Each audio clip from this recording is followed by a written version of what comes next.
listening to the Everyone's Wrong podcast, where we leave trigger warnings, safe spaces, and political correctness behind to explore the extremes of political discourse.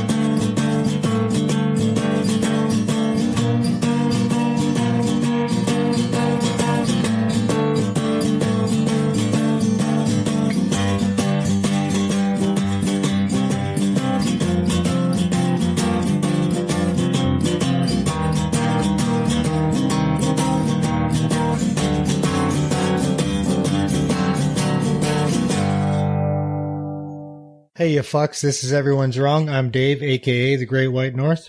I'm Dustin Dark. And I'm Ed Smith. No. You're not Ed Smith anymore. No? Name change. No, you're not. Professor X. Yeah. Would you care to explain this? Elaborate? Okay, well. Is it because he's secretly Patrick Stewart? No. Other than the fact that he's a big Marvel fan, he's a smart guy. And anybody that can fill up 20 minutes in speaking or write in the extensive text that Ed writes in deserves the nickname Professor. And since he's an X-Men fan, we'll call him Professor X. Sweet, thanks. I appreciate that. That was a good one. I like that one. It's only taken 3 years. Yeah, but it's better than what I was thinking, like Master Bader or something. Yeah, no, but I like somebody was calling you Professor before. The Professor on the show. I can't remember who it was, but somebody, and then on one of the many shows you guys have been on together. Anyway, Dustin, you don't like it. I don't like it. I'm not a big superhero comic book fan. Like I don't know. Like Sure. Just think I'm Patrick Stewart. You're just not nerdy enough. You got to shave your head and go around in a clear wheelchair, like plastic wheelchair, and then I'll call you Professor X. Listen, I'm halfway there. I walk with a cane, so come on. Yeah, but is it a clear cane? Is it like glass cane so that like Magneto can't take it from you, beat you with it? It's black. Look at this guy's pretending 2 seconds ago to not know anything about comic books, and then all of a sudden he's busting out all the trappings. He's like, "You gotta have a glass chair, Magneto." Hold on. Cyclops is coming in. Storm over there. Yeah, you did. Fuck you. Hold on. I did not say that I don't know anything about the X-Men or comic books. I said I'm not a big comic book guy. And I'm not. I haven't even seen the last 2 X-Men movies, I don't think. The last one, I don't even know how many X-Men movies there's been. The last one I saw was the second one. The Apocalypse you saw, the last one. See, like you were making Batman jokes before we got on air, and I had not seen the last Batman movie. Like my roommate is super into superhero stuff, and he's always like trying to get me to watch it with him. And so I guess that's why my initial reaction was like, I mean, like he's a great guy, but you're so much better than us. You like Star Trek. I like Star Trek too. I can be Captain Picard. Come on. Look, I already called you Patrick Stewart. Yeah. So see, I was fine with that. Here's what matters, Dustin. Ed likes it. Fair enough. That's all that matters to me. Yeah. Can we talk a little bit about why we came up with you came up with the new nickname. What caused that to happen? It was Dustin. It was actually Dustin that caused me to come up with it. So it's his, he hates it and it's his fault. I think what Ed is trying to say is, okay, so anyone that listened to the last episode, Convoluted Conversations with the Communist, we are in negotiations for setting up a legitimate debate. There was some displeasure displayed from his side of the camp about the format. Even though we gave him we offered him a debate in the first place, and he said that he preferred to have a nice relaxed discussion. And then we did that, and it was mostly between him and Dave. And then he complained that it was just between him and Dave. So we all got involved in the conversation. So now we're trying to set up a more formal debate and give the guy a fair chance. But he's being a little bitch. He feels like a 20-minute opening is too long. So that's why Dave said, like, if you can fill a 20-minute like spot. Yeah, but I mean, there's also the fact that I kind of held back last time in that discussion because there was a lot of time where Dave and him just went at the beginning, and I think you held back a lot too, Dustin, in that conversation. So I think this is, if he really wants to get his point across and with no one interfering, I think the debate is a necessity. And for the topic we're negotiating right now, you're going to need 20 minutes to fill in the background for the audience. I really do think that's important. Well, I feel like you can't explain how the world should be ran in 5 minutes. Like that's impressive. If you can do that, to be honest, that's more impressive. So maybe you're in for it, Ed. But I want to rebuttal that. I want to say, so if you think that it can be done in 5 minutes and you don't have the attention span to listen to it for 20 minutes, then you shouldn't be doing that 5 minutes in the fucking first place. Yeah, I agree. Right?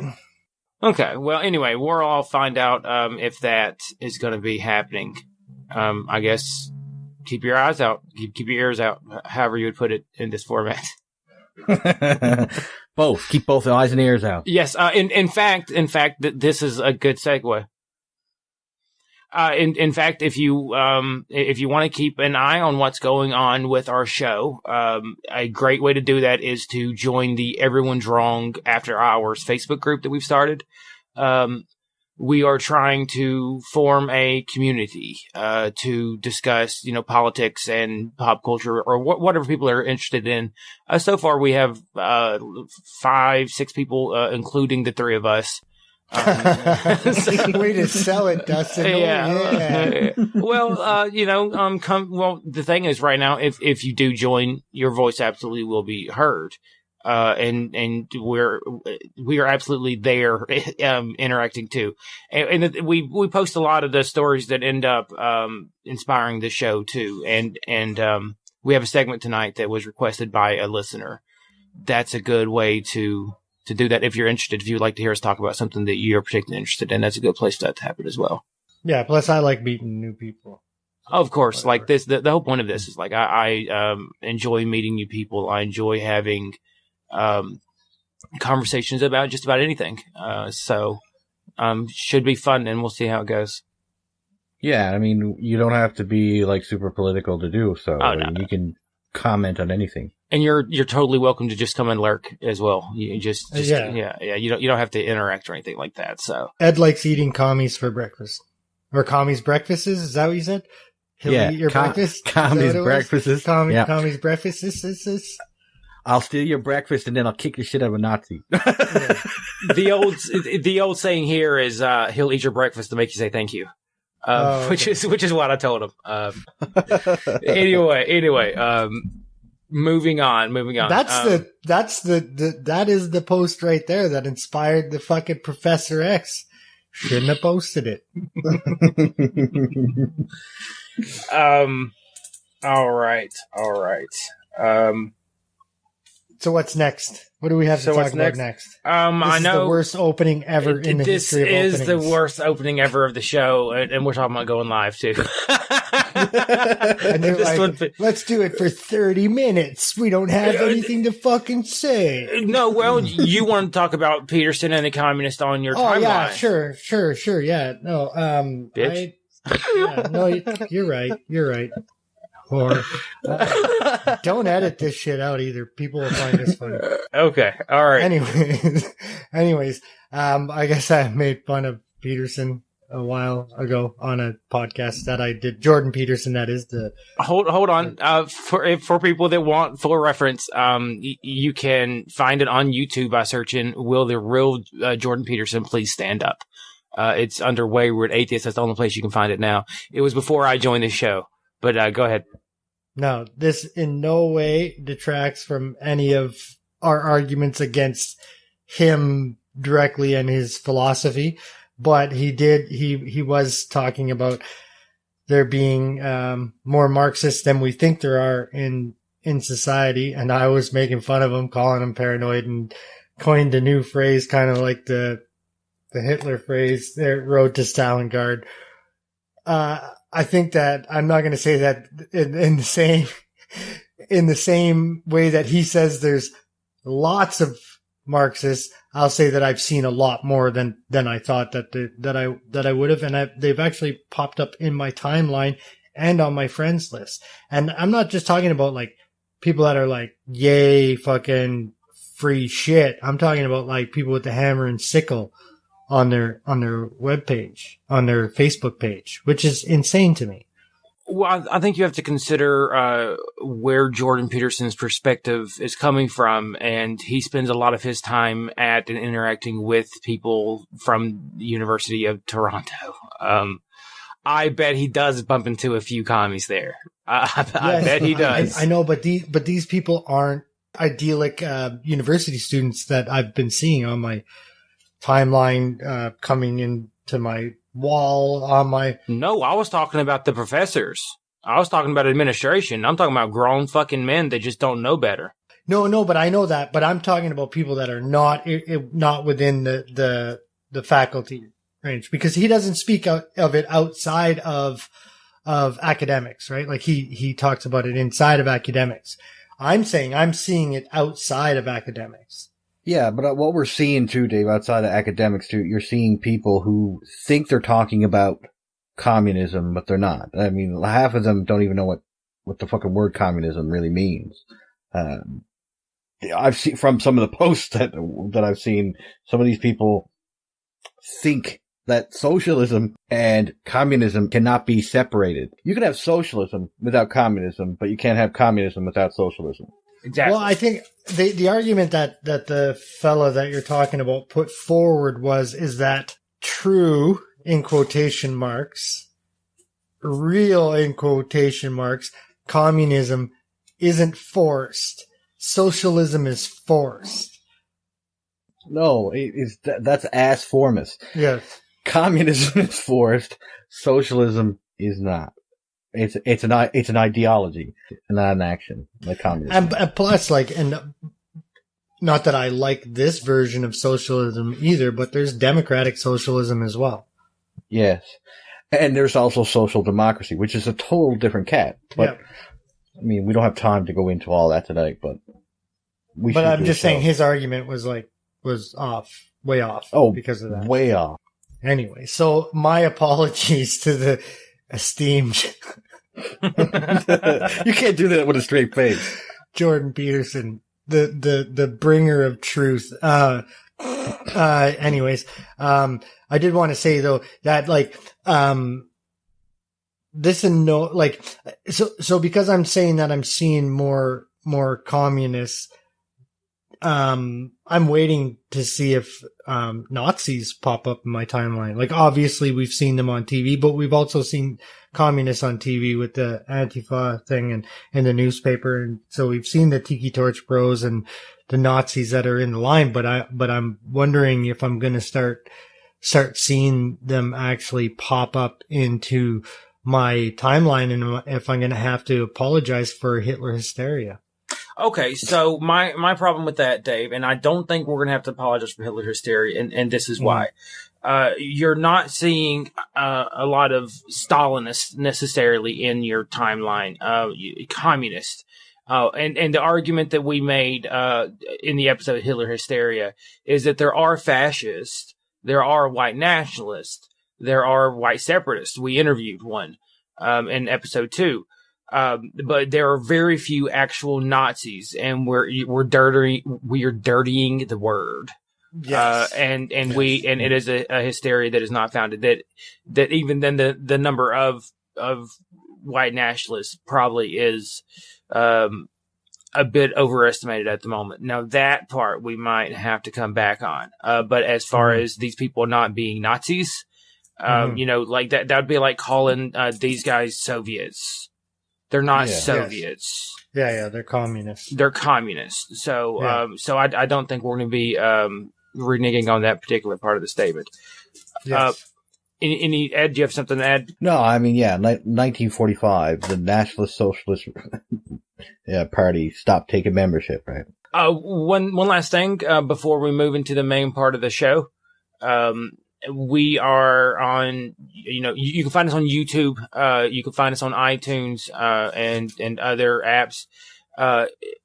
If you could like us, subscribe, rate us, leave a comment, something to help give us a boost and give us a little more reach, that would be fantastic. Like at this point, we're not asking for money or anything like that. We're just doing this to find an audience and to try to reach people. Although we are going to set up a Patreon and a PayPal account, we've been requested to, but that's not something we're going to push at this moment. So, also, if you guys want to leave a comment for us or have a comment read out, you can email us at everyone'swrongpodcast@gmail.com. You can find us once again. Search for Everyone's Wrong After Hours. We have Facebook.com/Everyone's Wrong, but it's mostly full of people that don't know anything about the show. So it's just be honest, they're in India. It is 90% Indians. We're not sure how that happened. But we have 1 billion likes. And it smells like curry.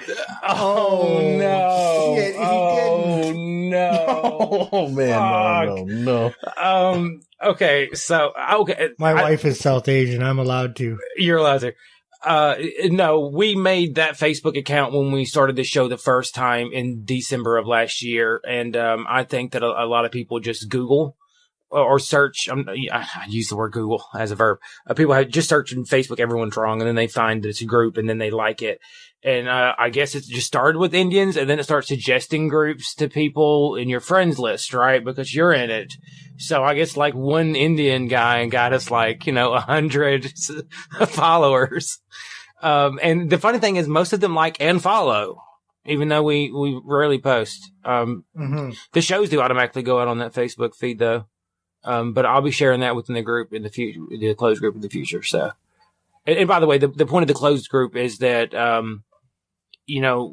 it's private.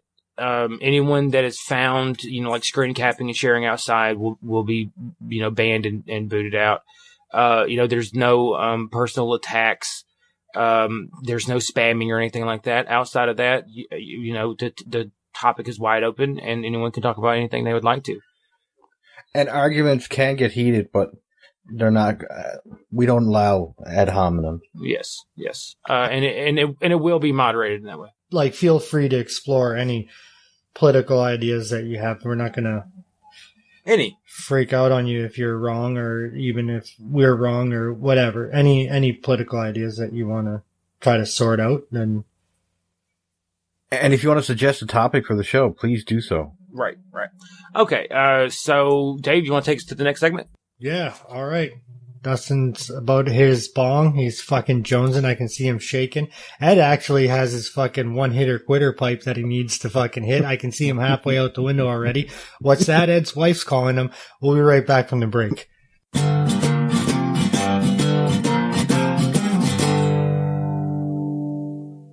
Okay, and we're back from the break, and next we're going to talk about Ben Shapiro and Berkeley.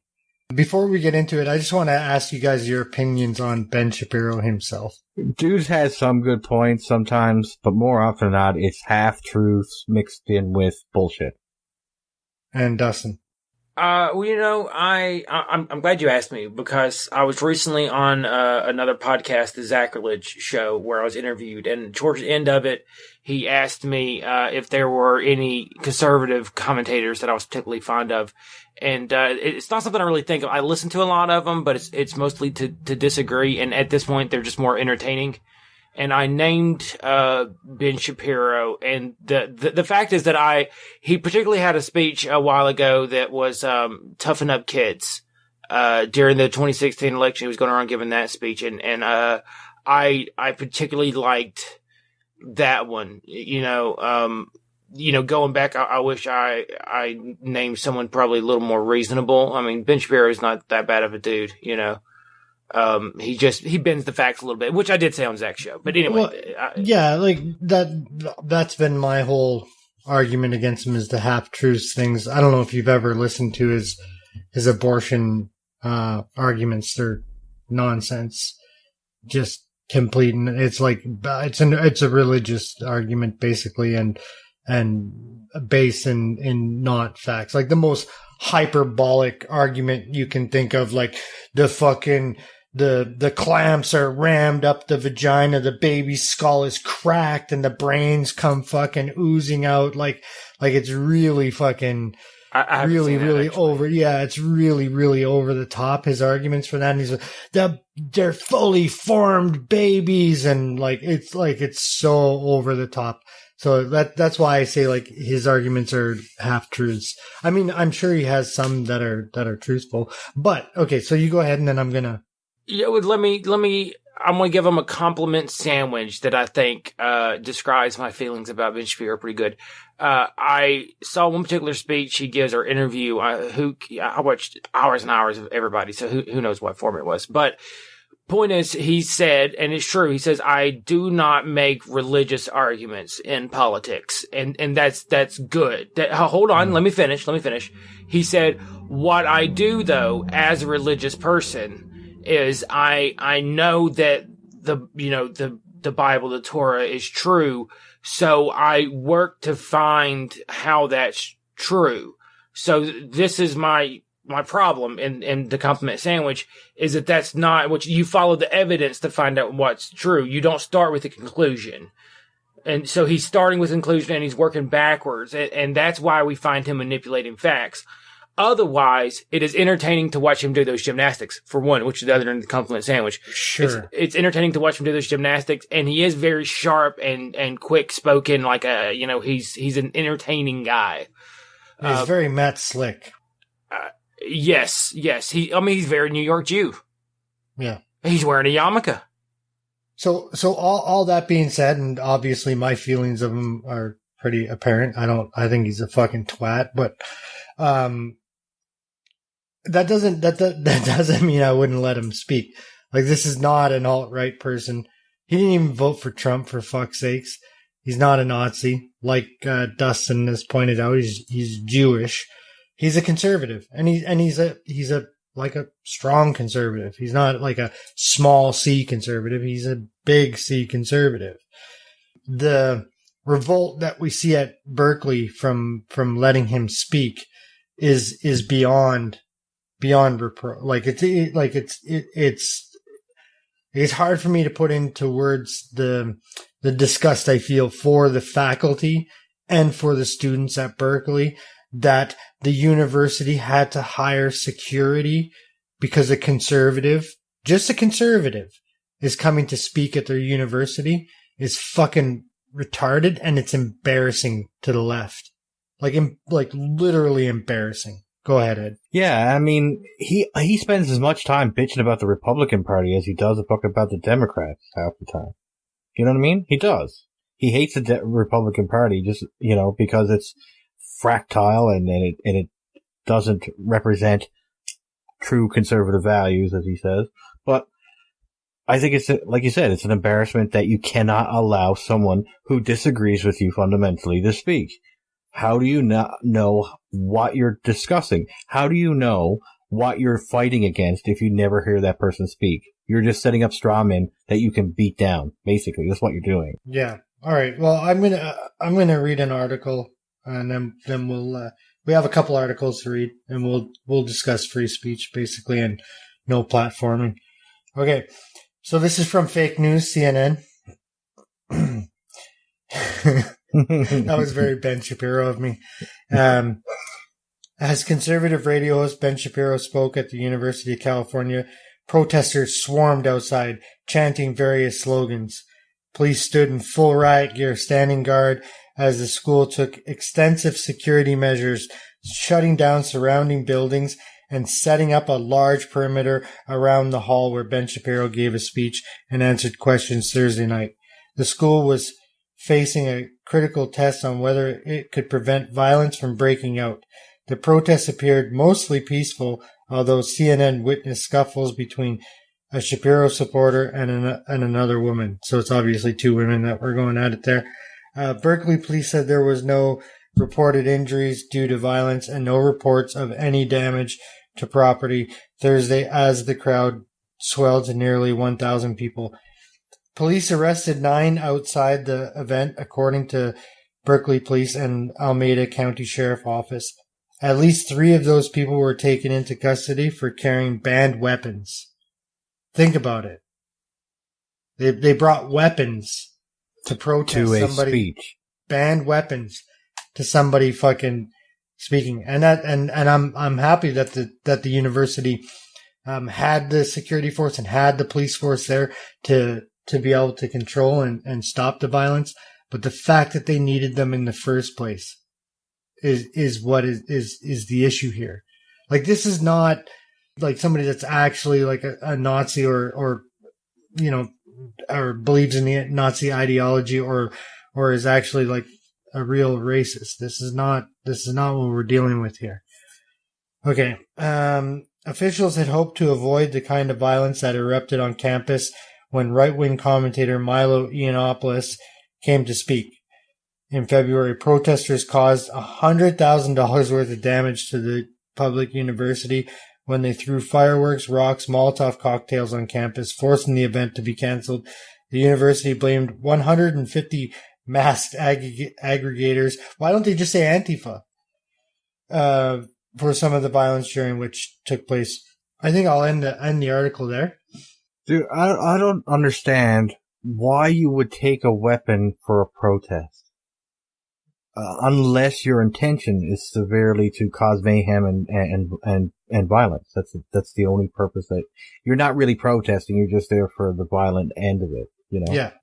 I know a fair amount about Ben Shapiro, so I want to talk about him a little more. So, the reason he gets a lot of hate from the left is he came from Breitbart. He was with them, all the way back to when Andrew Breitbart was still alive and in charge, which is when it was a slightly more credible, publication at the time. But he had a fallout with Breitbart where he left, and him and Milo Yiannopoulos got in a bit of disagreement, which Milo still not a Nazi, gay Jew. They had a fallout, and Milo kind of sicked, you know, the alt-right on him when we weren't exactly sure who the alt-right was in 2016. And he is actually marked as one of the people that got the most hate mail in 2016. There's a write-up by the Anti-Defamation League about it. So this is a man that is absolutely hated by Nazis and fascists. They fucking hate him. They send him Nazi messages and death threats incessantly, and the anti-fascists show up to fight him. Okay, I'm going to take that point right there, and I'm going to say, you remember how I said that he didn't vote for Trump? Right. And he's Jewish, right? Right. And he's not a fascist, right? Right. Do you want to know what the protesters were yelling at him? Go ahead. No Trump. No KKK, no fascists in the USA. 0 for 3. It's so embarrassing. And this is Hitler hysteria, of course. Yes, of course he's a Nazi. And by the way, a little more background information for those that aren't aware. He has an infamous tweet among the alt-right where he very explicitly says that he does not care about the, in his words, so-called browning of America. Right? I can muster something close to a care. Right? Like, and he doesn't give a fuck. They are on each other's sides on what should be the most important issue. Which is, you know, racism and genocide and fascism. Like, he's on the right side of the issue. Yeah, but the only thing that they do disagree with is economics. Really, when it boils down to it. Economics, abortion, the importance of family structure, trans issues. Like, no, he's he's a conservative. And that's why they hate him. Yeah, but I mean, what I'm saying is the real difference between him and them is more economics. He's a bit politically right of them, but not so far as to say he's a Trump supporter. He's a fucking diehard Republican that he will not, that he is a, how can I say this? He's a Nazi fascist. Yeah, so I would agree with you on that, Ed, but I think he's pretty far right. Like, not far right as in but I think he's very, like I said, big C conservative. Just because he didn't vote for Trump doesn't mean that he wouldn't have voted for somebody else. He didn't like Trump's policies. He pulled for Ted Cruz. Yeah, he pulled for Ted Cruz. And Ted Cruz is a motherfucker too, right? It's not like he's fucking, he's a slimy cunt. Tangent. Did either one of you hear about the porno that Ted Cruz's Twitter? Of course. Did you watch it? Of course. I did. Oh man, I watched it. I heard it was incest. I watched it. No, well, it's stepmom. It's stepmom porn. Okay. It's stepmom. Of course. Well, look. If you go to any online porn website, it seems like 1 out of 3 of them are incest, like stepsister or stepmom or some shit. Ed's covering his face in embarrassment. They're you know what? It wasn't always like that though. That's just this year that's come about. That's this year's fucking fetish. Listen, dude. I'm married. I watch a lot of porn. Okay. Hold on. I'm not saying it's not this year's. My commentary is useless because I can't remember the guy's name. There's a guy that's done a whole book on how we ended up where we are in the porn industry, through file sharing and anyway. Yes. This is all good. Yeah. Anyway, it's a documentary. It's not a book. It's a documentary. Oh, it's a documentary. I know who's on Joe Rogan's podcast. Louis Theroux. Okay. There you go. You made my commentary worthwhile now. Look up his stuff. Yeah. Okay. He's the best. Porn. Anyways, Louis Theroux. Watch all of his documentaries. He's awesome. Go ahead, Ed. Getting back to Ben Shapiro. Because I'm embarrassed. Anyway. The Mormon is coming out in Ed. No, I'm a step parent. I don't want to fucking any of this. This is not. Anyway. Oh, I just assumed that you watched them. I assume that's why you're embarrassed. Oh man, I hate to hear people talk about the porn I enjoy. Oh shit! I put you on the spot in the hard way, didn't I? I did. Anyway. Yeah, no. Ben Shapiro. Okay, what is in his speech that is going to be so provocative that will make people cry and self-flagellate themselves because of what he said? The worst thing that I've ever seen him say, and I did look at him for this segment, is the abortion thing. Yeah, but you expect that from someone from a religious perspective. A conservative religious perspective. He can be a bit mean. He can be a bit mean. To trans people. He's very blunt. He's more blunt than I would be, and I'm a pretty blunt guy, but that's his whole shtick. He is an entertainer. I would also give him shit for talking outside of his expertise, but I do it every day, so. Right. Well, I mean, we all do. Come on. I know, but the difference is that so some of the trans stuff, it's he'll take a little snippet from some maybe not founded science and then he'll use that to say that they're all mentally they all have mental disorders, where that's not actually what the American Psychological Association and the Canadian Psychological Association have to say about people that are trans. I don't know. I'm not a psychologist or a doctor. I just don't give a shit. Even if they weren't born that way, I don't care if they dress up like it doesn't. Or if they are born that way, cool too. Doesn't again. That's a concern. We all heard enough. But he speaks about it as truths. So right, I agree. That's why I said I don't like the half truths or the bullshit that he gets on with. But you expect that from a conservative religious person, whether it's Islamic, whether it's Jewish, whether it's but here's Christian. the issue. Here's the issue that I take with that is that people, including people that I like, Joe Rogan, say that he's really reasonable and that he doesn't do that, but he does bullshit. Do that. Right? So you can't tote him as being a super reasonable person if he's making unreasonable arguments and claiming science. Yes, but it's still, despite all of that, despite all our critiques of his work, yes, the only reason why we can critique it is because we've listened to it. Yes. We're not making wild accusations. No Trump, no KKK. Yeah. Like, this no stuff fascists in the USA. Yeah, it's insane. But, and one of the other things before Ad'll read the next article, is I don't know how like the disability works in the universities, down south, but I know that they're a little strained up here, right?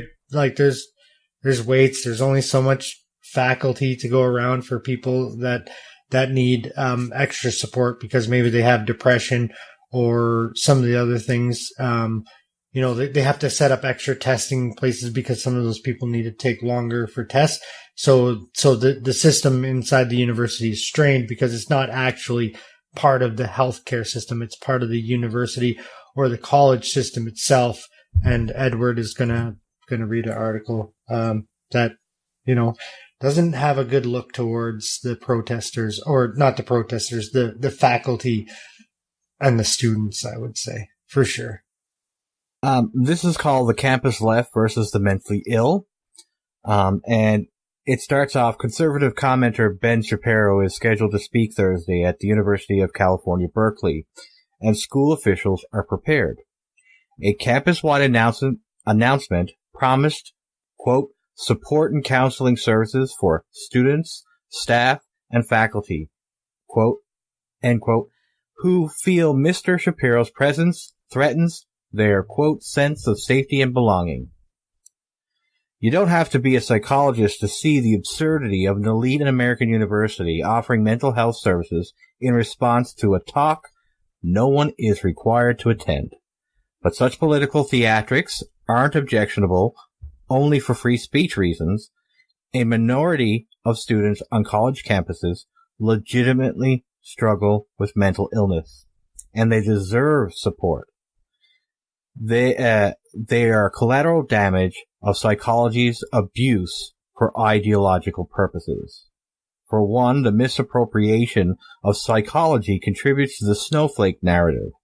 It is hard for people to appreciate that there are students who genuinely suffer from mental illnesses when they see so many academics, administrators, and student activists making a pretense of psychological trauma in their quest to purge the campus of any ideas or experiences that do not conform to leftist orthodoxy. The students we need to worry about usually aren't the ones demanding safe spaces, obsessing over so-called microaggressions, or claiming words are violence. Many of those grappling with real mental illness do not seek or receive any mental health services. That includes those at risk of suicide, the second leading cause of death among Americans between the ages of 15 and 34.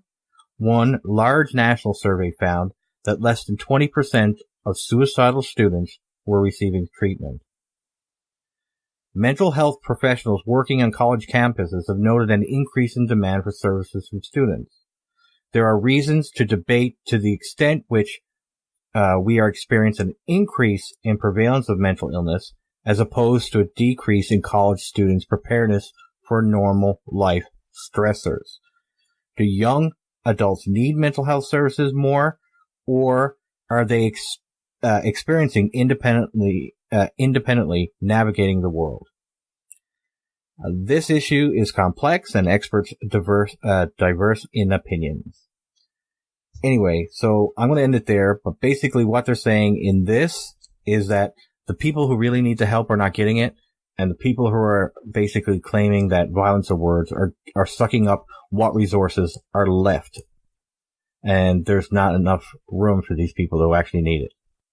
I would think that these people that are asking for a safe space or for counseling, or even the people that are offering it, that's just attention seeking, right? Like, fuck, you don't have to go and see fucking Ben Shapiro speak.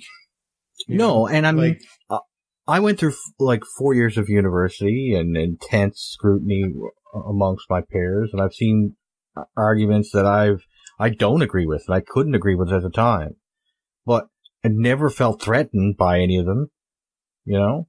When I had to read text that... I talked to a goddamn communist for an hour and a half. Yeah, I mean, you run to your safe space afterwards, Dave? No. Well, let's be honest here. There are people, and I would say a lot of people, that would fault us for not having trigger warnings or anything like that at the opening of our show, because our show is specifically about controversy. So that's the space that we are.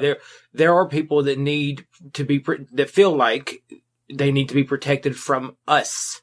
I'm going to stab myself in the eyes. From this conversation, from us right here, like us fucking like left of center, average dude. Yeah. They like warning, plebs will be talking. Like that's the place that we are. So that's part of this show is a call for a new center or some sort of reason on the left, or even if the right in America were to shift just a few ideas, I could identify with them. If they were to accept gays and maybe just push for first trimester abortions, if they were to the labor shit too, though, has gotta. Look. I can agree with we need unions. I don't like the union busting. My point is, if the alternative is what this show is about, a lot of the times, it's and that's why I think Milo is such a dangerous person. He's trying to reform the Republican Party into something more palatable and hip for a younger generation. If he can bring the Republicans into a state where they accept the homosexual community, it'll bring in a lot of people that don't like him. It'll bring in a lot of people. The Republicans aren't calling you names. And you don't see a lot of violence coming from the Republican side. And when you do, they denounce it. They don't excuse it. They denounce it. But I mean, it's one of the reasons why I don't like labeling myself, because I like to go where the evidence leads to the best ideas. So if there's a better idea on the right on a certain topic, I'll accept it because there's based on real evidence. If there's a better idea on the left and it has real solid evidence to back it up, I'll take it. I don't understand this all or nothing. I have to be this. I don't get that point of view. I just don't get the point of view of not wanting to listen to politically conservative or politically left person. It is the very definition of ideologue, right? Like, any idea from that side is absolutely no good, and any idea from this side is good. Yeah, that is an ideologue by definition. Yeah, and it really seems to me that the universities are cranking that out, because even if they say, like, we're not doing that in the classroom, but the very fact that they're telling, like, students, like, this person's ideas, this conservative person's ideas are so bad that we're going to offer you a safe space and counseling. I mean, they do that for people like Christina Hoff Sommers, which is a very reasonable, kind of second wave type of feminist, like pro-male feminist, pro-sex feminist. So it's like I said, we would be, if we got attention for this show and started doing some sort of tour where we went around talking, we would get this treatment. I'm pretty sure. Well, here's a trigger warning for our audience. If you Go can't, fuck yourself. Yeah, if you can't hear words that make you cringe, fuck off. I mean, really, that's why we start the show off with, "Hey, you fucks," you know what's coming. The thing that we can't not skip over is that Berkeley seems to be having this issue over and over and over and over again. And it's the free speech of like the 60s, right? It was the bastion of free speech. That's where fucking they laid down and they fought for that shit at that place. And now they're fighting to stifle it. It is exactly what the left fought against in the 60s. Mm-hmm. Like you just said. I mean, this was demanding that people were allowed to listen to ideas that were contrary to popular, opinion. Exactly. Yeah.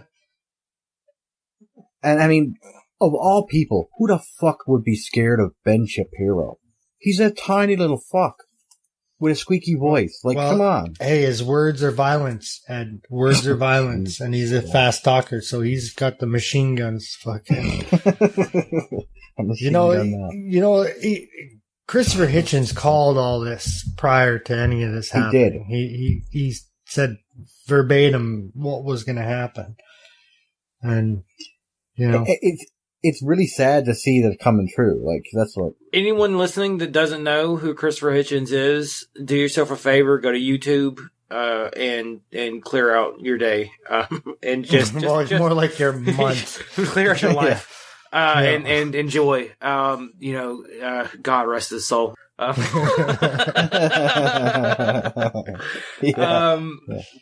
right. Yeah. Dustin, it's your country. I'm going to give you last comment on this one. This is going to be my last comment on this. Ben Shapiro did a cover of the Game of Thrones theme, and there's going to be a link in the description. That is your... Did he really? Yes, he did. I sent you a link to it. I guess you didn't watch it. It's like, have you seen the videos where, like a person walks up and they start playing, and then another comes and it's them walking up again and they play the other part, and it's so like they're it's him playing it. It's him playing all the parts to the game. Is he actually playing all the parts? Yes. No, he's a Jew. You think he can play the fuck out of a violin? That's racist. Yes, sir. Yes, sir. Say space.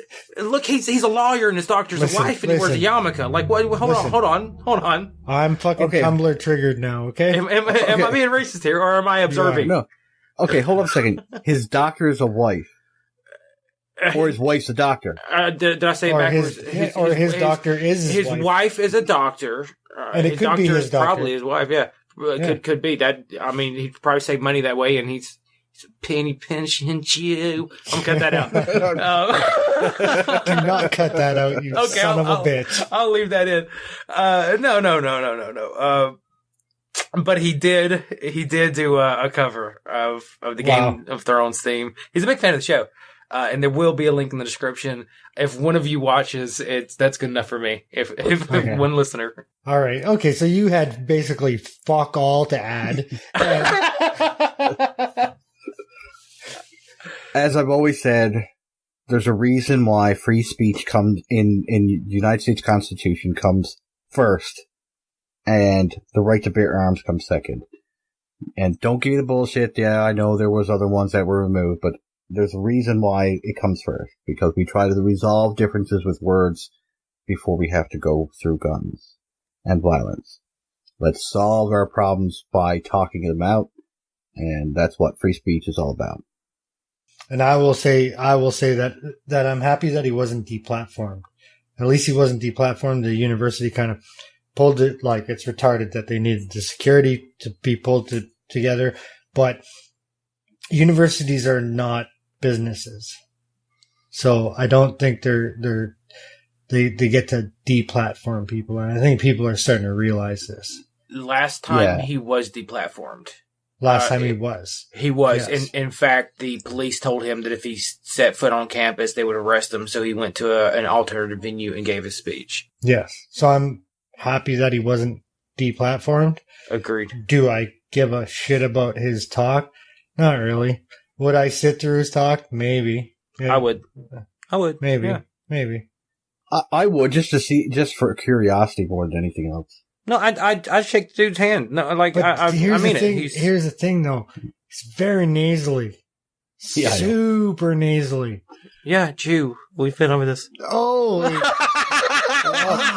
Okay. You thought my curry joke was bad. You son of a bitch. Okay. Don't invite him to the coke snorting party. Okay. With that note. That's like a 1 gram nostril right there. Oh my God. We're out of here. All right. We're going to take a break. We'll be back with the next segment.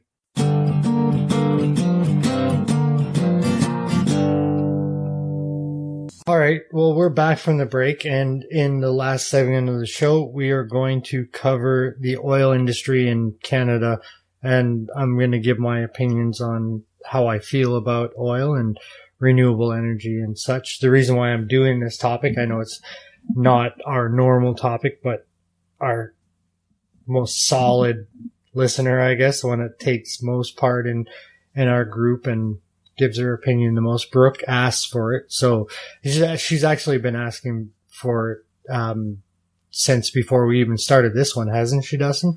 Yes, she asked for it when we were still doing Wayward. And by the way, this isn't the last segment. We're going to do the... Oh, that's right. The game. Sorry. Yeah. Excuse me. That's fine. That's fine. I'm remiss. Go ahead. Son of a bitch. Okay. Fancy words. So, basically, I'm going to give my opinion first on how I feel about, oil and the energy sector in general and what I think we should be doing. So you hear a lot of talk from super lefties and from political left pundits that, we need to be doing new renewable energy. We need to get out of oil, but you never actually see any action from them. And what they cause in the meantime by doing that is almost a complete shutdown of oil in North America, which really, really hurt our economy from, say, 2015 until now. And back in the States, in 2008, you guys took a big hit there. But they didn't really put anything in its place, right? So everybody still needs to get to work. Everybody still needs to, plastic containers and rubber on their shoes and tires on their vehicles. But they didn't really put anything in its place. So what happened was that we started buying oil from the Middle East and from foreign sources when Canada itself has enough oil to support all of North America. Even though we have the oil sands, we don't actually have a pipeline that's running to the East Coast from the West Coast of Canada. So import of oil per year is 205 billion from oil shipments from Saudi Arabia. Now, I'm sure everybody listening and you two on the show understand the human right violations that go along in Saudi Arabia and how they're not actually our ally. They're, it's pretty much fucking... That they're the top exporter of terrorism in the world, yet we sell them a lot of arms and we give them a lot of money and we built their oil fields and we can let them keep the money from it and we do nothing about any of the human rights violations in the country and they have executions in the streets and the women have to be in bags and walk behind the men and do it. Yes, and they can't drive and they can't ride a bike and they have to be fucking escorted around by a male relative. And yet Canada, those guys. Okay, yes. Those guys. Yes. And yet Canada every year gives them $205 billion a year in revenue for their oil. Next hold on. Trump just went there and touched the magic ball from Space Jam with the guys and everything. So. That was like Dragon Ball Z shit. Oh, yeah. Well, yes, it was. I went for Space Jam, but I am a huge Dragon Ball Z fan, so I'm not sure, whose reference I like more. Well, I was looking at his hair, and I was thinking, he's going Super Saiyan. Oh, that's so funny. Here's the thing, like, you know, that was the time to have sock accounts in alt-right groups like I do. Mm-hmm. That was the time to see Trump, like the anti-globalist guy, touching a glowing globe with the Saudi Arabian fucking royalty. Their reaction was golden. So give me one golden reaction. As that globe. So give me one reaction. Give me the basis. Give me the basis of the reaction. I mean, I literally saw memes of that picture and then like people with shotguns in their mouth. Oh. Like that's the reaction. Like they felt absolutely betrayed. But anyway, okay. Back to oil. So next is 1.8 billion in Iraqi oil, and I don't really need to get into that, do I? Do I really need to get in? And then 1.4 billion in Norwegian oil. Like there's no human right violation over there, but it's just like, why are we doing this? So. And Norway, let me pipe in for 1 second. Norway has oil fields off the coast of Newfoundland, yes. And they get it refined here and shipped to Norway. Yes. So we're buying back our own fucking oil. So why is Canada spending all that money on foreign oil? Because our country has no continuous pipeline connecting Western Canada's oil patch to Eastern Canada's oil needs. And this is an argument for the Energy East pipeline that would run from Alberta all the way to Newfoundland or to Nova Scotia. Energy East will displace foreign imports and provide a secure supply of oil in the safest way possible by a pipeline. Now, the reason why they're saying it's the safest way possible is because a Canadian company has come up with a technology. It's called a smart ball. I guess like the major complaint, because like more trains cause more pollution than a pipeline does, because like even though a train is not spilling oil, it's still burning diesel and it's still causing CO2 in the atmosphere. Okay. And if there's an accident, it's within a populated area, where if there's an accident with a pipeline, it's not in a populated area. It's out in the country, which is bad. I'm not saying that's good, but the issue that people have with the pipeline is that they weren't able to detect factual leaks. So like little tiny leaks. With this smart ball technology that a Canadian company has come up with, is they can detect the smallest of leaks, like tiny fractal leaks within 6 feet. So they can send the crews out to within 6 feet of where this tiny leak is. So it basically takes the seepage out of the pipeline. Where the train, it's more expensive, it's inefficient, it doesn't get as much oil to where you're going. It costs a lot, and like I said, when they do crash or it does spill, it's most of the time it's in a populated area. So, Energy East can fix the costly bottleneck of the trains heading back and forth, because normally the trains are used for wheat. Because if you know anything about Canada, it's an awfully large country, and it just makes more sense. The other thing that the East Line would do is it would supply the eastern seaboard of the United States as well. So the eastern seaboard then would be supplied from Louisiana and then also from Nova Scotia. But the major thing and the geopolitical advantage of having this pipeline run from Western Canada to Eastern Canada is that it would cut Vladimir Putin out of Western Europe, because then our oil would be taken from Canada to the European Union countries that we have just set up a free trade agreement with, plus Britain. So Germany.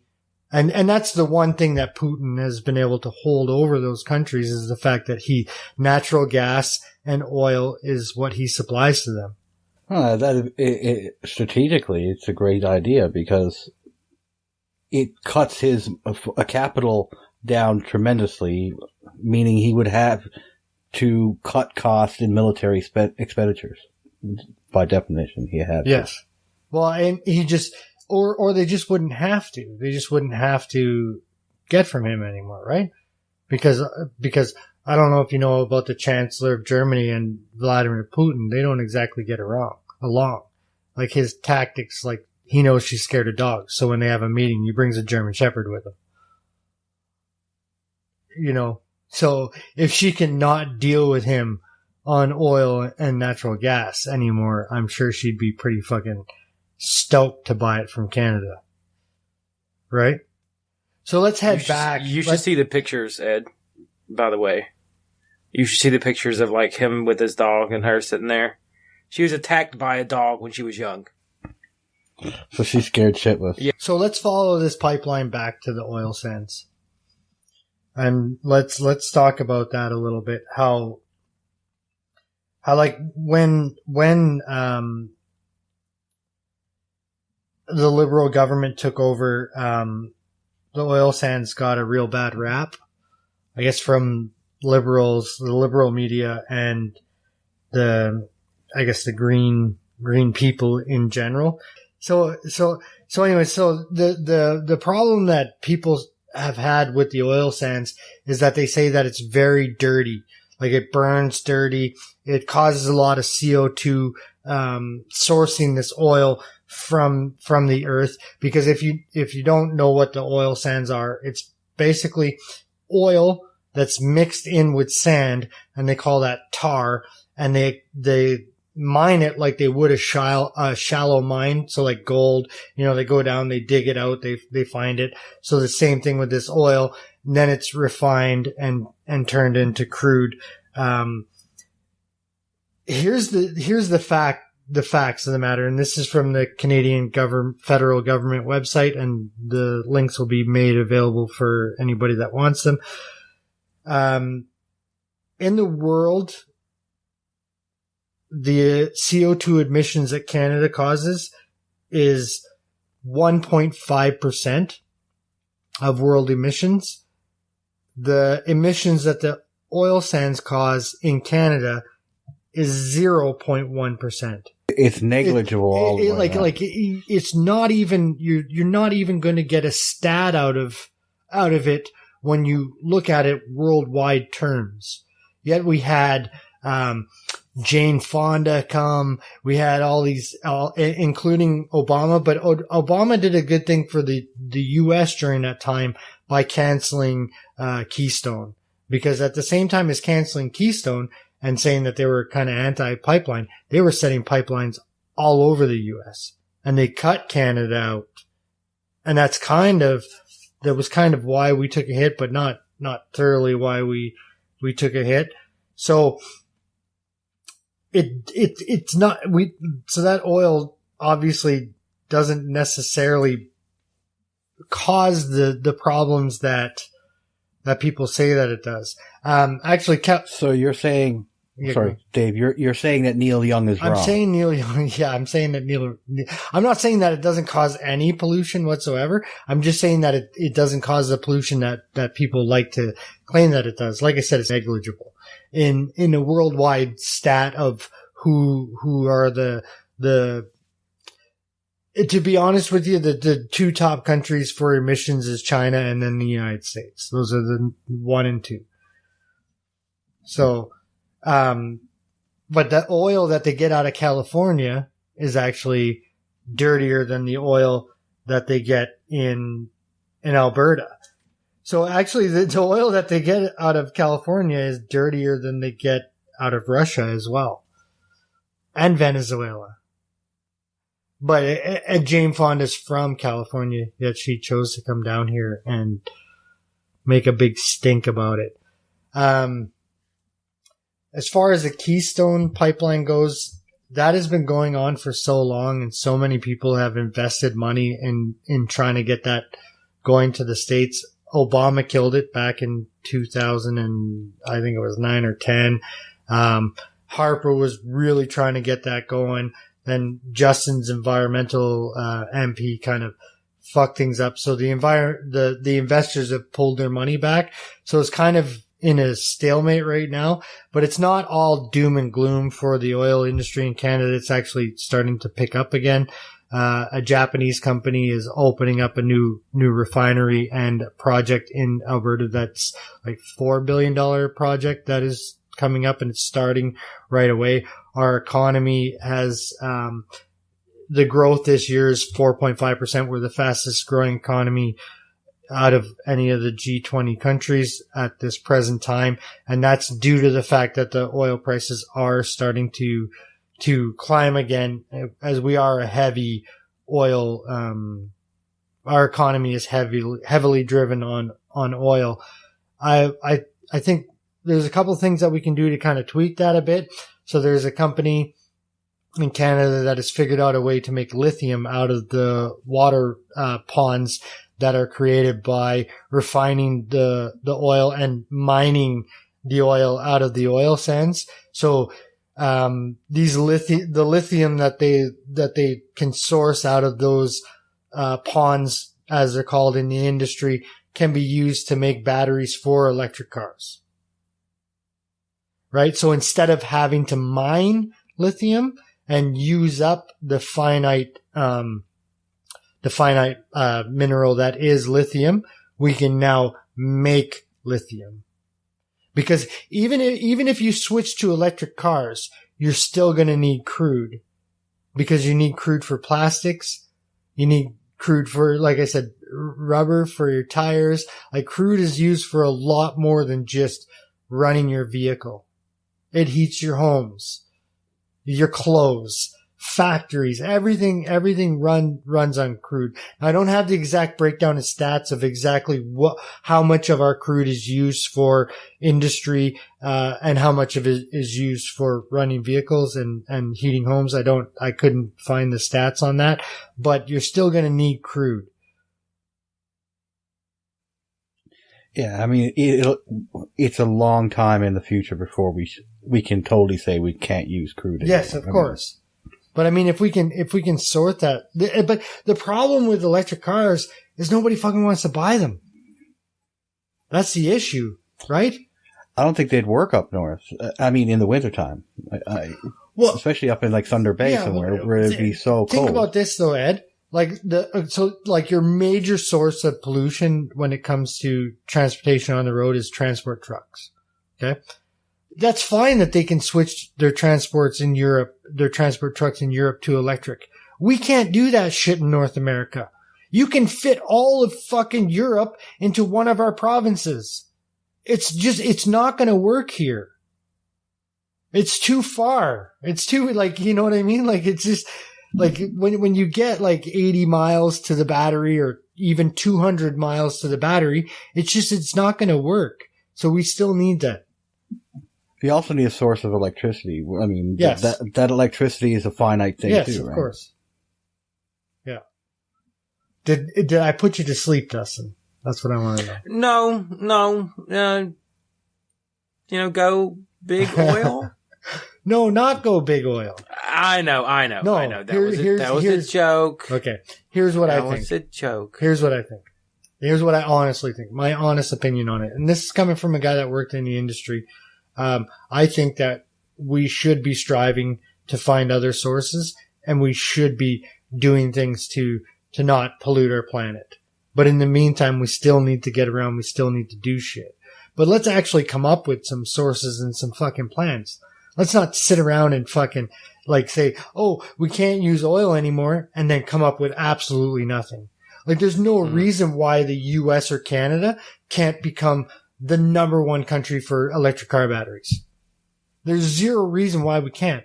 All you need is a bit of cash injected into that, and we can put our fucking heads together, and we can come up with the fucking battery. They can use the fucking water from the fucking tar sands to make the lithium for the batteries, which is a lot cheaper and less pollutant than mining it out of the ground. Like, let's do it if we're gonna do it. Otherwise, drill baby drill.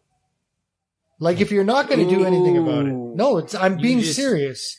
I know, but you just quoted Sarah Palin. I know.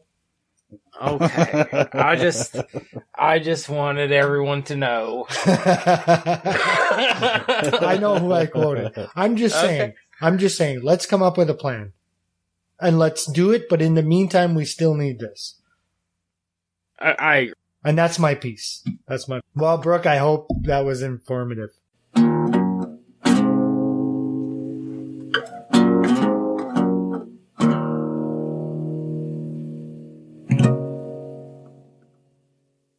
Okay, now for real, this is the last segment of the show.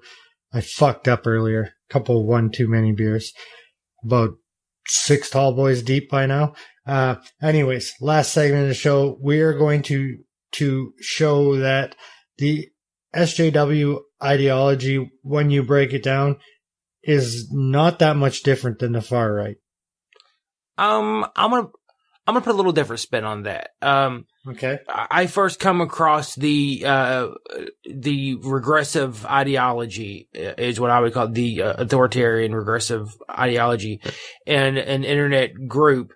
And the first thing I noticed was how incredibly similar the language was to the far right hateful people that I grew up with here in Alabama. I used to ride around in a truck with a guy. I worked with him, and it worked in all black. Giving him a hand job? Yes. And, we would drive past a black beauty, a black salon, and there'd be pictures of black women with weave, like blonde hair and weave. And he would say, why, if they hate us so much, why do they want to look like us? Why do they take everything that we have, that we've started? Why do they copy everything?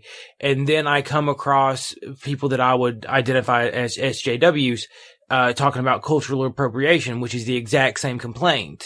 You can't have dreadlocks. That's our thing. And some, the internet is it's so beautiful, that I'm not the only person that has noticed this. And there's, a Reddit forum, Reddit, it's, /STORMFRONTorSJW, which is what we will call this game. We want to give them full credit, where the internet collects, hate speech, I would call it, even though I hate the term, very hateful, ideas, and edits out the detail. Are they talking about black people, white people, men, women, Jews? And we have to guess whether or not it is a left wing or right wing, hateful person. So the first one, bit of a softball, get everyone to understand the concept here. And quote, and we need to start killing people. First off, we need to start killing the White House. The White House must die. The White House, your fucking White House, your fucking presidents, with an S, presidents, they must go. Fuck the White House. Give your fucking money, your fucking house, your fucking property. We need it fucking all. Kill the White House. Fuck the White House. Fucking your lives. That shit gotta go. This one's a bit of a softball. I guess the only way. I'm not only going to say that's SJW, I'm going to say that's BLM. Yeah, I agree. BLM. So, let's go in here and see what the answer is. Daily Mail article, and it is Black Lives Matter. And, I'm pretty sure a preschool teacher is caught on camera spewing obscenities of Black Lives Matter demonstrators. So that's worse than that's not worse than what, or Ben Shapiro is going to be, you know what I mean? Like, how is Ben Shapiro going to be worse than saying kill the president? Like, for real. From the article, an activist associated with the Black Lives Matter movement took to the megaphone to spew obscenities and voice her support for killing people. And this is in Seattle. Ed, you went for SJW as well, didn't you? So both of you get a point here. And we do keep score here, and everyone's wrong, because it does matter who wins, and it does matter who's wrong. Because we're not snowflakes. We're not fucking communists here. And I tell my kid whether or not he's winning or losing. Even if they don't keep score, I tell him. Okay, so this next one. They're trying to exterminate our race, I think. Probably in a moral sense. The blank ethnicity people have been a blight. I mean, as a whole, not every ethnicity. and they probably deserve to go into the ash bin of history. But saying that and actually shooting or killing people in masses are two different things. I'm not advocating extermination. I think the best thing is to resettle them in some place where they can exploit others. Oh, man. That's SJW for me. I'm going to go ahead and say Stormfront. That is David Duke. Stormfront. Bam. Dave coming up with 2. Because they said races. That's where I got it. I thought it was, the word for me was exploit, and I thought that was... Yeah, but they do hate Asians now, too, so there's more than one race that they don't like. Gotcha. This one is pretty hard. There's not a lot of language here. But it is blank race genes make everything better. Oh, man. SJW. I'm going Stormfront. African genes make everything better. Just by chance of luck, Dave is smashing. There was no way to guess that one. Outside of just feeling it might be a curveball.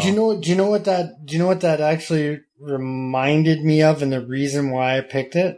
Why is that? Is the leader of BLM Toronto and her recessive white genes, the black gene being stronger, because there is that faction of them that think that. So yeah, we're a mutation. Mm-hmm. That's what. Yeah. Mm-hmm. Okay. Deport all race back to continent they've never been to. Stormfront. Dave? Stormfront. Deport whites back to Europe. Oh, shit. Oh, man. I feel like I should take a point away from both of you, but I'm not. That's just, there's no point there. Damn, that one tricked me bad. You didn't see, you're not doing well, Ed. No, but that was the one where it's a continent they've never been to, and I was just thinking, oh, fuck, okay, yeah, that's some white supremacist. Ed's thinking every white person's privilege, they've traveled the world. So this next one is we're breaking the mold a little bit here. 19th Amendment edgelord, which is the right for black people to vote. 19th Amendment edgelord or SJW. So do blanks really deserve to vote? Last time a journalist dared to use their platform and freedom of speech to discuss this question on a website, he/she was silenced and the article was taken down. However, I saw it and thought that the benefits of revising blank suffrage was definitely worth discussing. SJW. SJW, yeah. This is from Jezebel.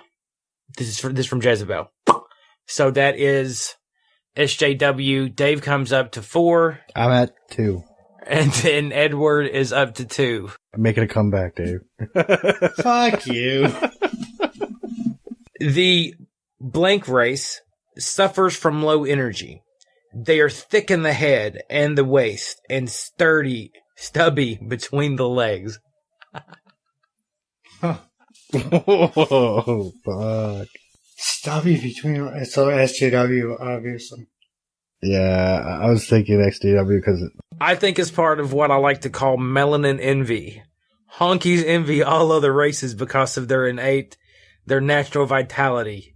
The Caucasoid suffers from low energy. Can I call you guys Caucasoid from now on? You can call me Caucasaurus Rex. All right. Dave, a.k.a. the Great White North, a.k.a. Caucasaurus Rex. That's better than fucking Professor X. Fuck you too.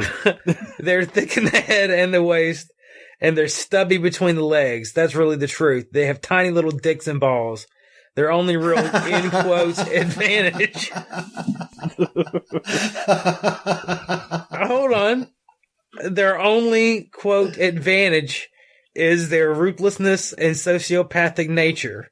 Melanin has been proven to boost muscle growth, brain mass, and a healthier sexual vitality and libido, because those are separate things. If you just keep this in mind when dealing with your local racist, You get a very fresh perspective on the whole thing. They're insecure, lashing out like little babies. I actually had a friend of mine that would say all the time, let me tell you when racism was started. It was the first time one of them slave owners saw one of the black boys' dicks. And I'd be like, whatever helps you sleep at night, dude. Whatever gets you through it. All right, so both of you called that. If I remember correctly, that is 5-3. There's still a 2 gap. Ooh. There's much the ancient world can teach us. One of the key lessons is that mass migration is capable of destroying even the most powerful empires. Stormfront. SJW. This is counterpunch.org, which is a far left rag. Ed is making a comeback here. So learning about the migration crisis from ancient Rome. This is actually pro-migration for destroying America. Wow. Yeah. And you wonder why there's an alt-right out there, don't you? Yeah. Why on earth would anybody want to destroy the country that they live in? Unless it's fucked up like Saudi Arabia. But you get my point. Yeah. Jesus Christ. At this point, I'm convinced the only way towards a better society are to wipe out all living generations of blank. Oh, SJW. Yeah. Okay. That's kind of obvious. You both got that one. They couldn't even get to this sentence. Oh. That was quite odd. Not even a racist would say something that bad. Oh, my God. Well, no, they are racist, though, right? Yeah. No. Yes. Okay. Can't enslave them, so let's be their friends and get their vote is the title. Let's read the actual thing here. I think the blank adversary group vote is the only way to supplant, quote, the bad guys that rule the planet Earth without World War III. I think outing them to another country won't happen. Enslaving them won't happen. Genociding them won't happen. Go for the vote. SJW. Stormfront. Dave keeps his lead. Oh, damn it. That was literally from Stormfront. And who would believe that that's where you would get a reasonable idea of let's not genocide them, let's get them to vote the way we want. I mean, it looks like Ed has lost here. Yeah, like it's not too bad though. 7-5. No. Look, you got 5 of them right. That's pretty impressive. Unless you're blank race, you're not a real American/European. So the question is this someone bitching about mass migration in Europe, or is this someone bitching about white people being in America? Read it again one more time. Unless you're blank race, you're not a real American/European race. Is being American/European by blood and ethnicity. Okay, I'm going to say SJW. Yeah, I was going to say SJW, that one too. That is correct. They're telling all the people that aren't white that they're not real Americans. The topic is IQ. Racist to the left. Group 1 have a higher IQ than Group 2 by 6 to 11 points. That's, in quote, in giant letters, massive. Stormfront. SJW. No, I'm just doing that because Dave said Stormfront. That gets you a point. Get you right up to Dave there with 7 points. You have 6 now. That is. No, I have 7. Dave has 8. So read the quote. The whole thing is, you can't be tolerant unless you're smart enough to understand nuance and differences in our world. Liberals have a higher IQ than conservatives by 6 to 11 points. That's massive. Links to CNN. The conservative mind is generally racist, sexist, and xenophobic. Victims in a world they just can't seem to adjust to. Smiley face. I thought it was something that Cenk said, but that's actually a common argument you hear against conservatives, and a common argument you hear against, Africans and Middle Easterns, and last one. I'm tired of suppressing myself to get along with blank race. A super vague one here. SJW. Yeah, that's SJW. This is actually salon.com. I'm tired of suppressing myself to get along with white people. All right, so Dave takes it home. Dave has 9, I have 8. Dave takes it home. So guys, I think we made a pretty good point here that both. What do I win? What do you win? A cookie? Well, you get the tiny European dick and balls. Apparently, that's what you get as an Irish Welsh immigrant, Dave. That's what you're gifted. a low libido, a low energy. My white you know. Status. Oh yeah. Dummy. Overweight. Small dick. No balls. Low energy. Hi guys. Describing you to a T. But you're sociopathic. And I'm sociopathic and violent. All right. So, Dave, you want to end the show? Yeah. So, that was the show for this evening. You can catch us on Twitter at... that's all in the outro. Okay. Yep. So I won't fucking do that then. So that was the show for this evening.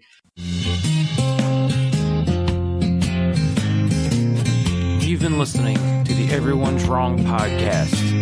You can find us on our homepage at Spreaker.com/Everyone's Wrong. You can also find us on iTunes and YouTube by searching for Everyone's Wrong podcast, or you can listen to us on your podcast app of choice by importing our RSS feed. You can follow us on Facebook.com/Everyone's Wrong, or join our closed Facebook group by searching Facebook for Everyone's Wrong After Hours. You can tweet us at wrong_pod or email us at everyone'swrongpodcast@gmail.com.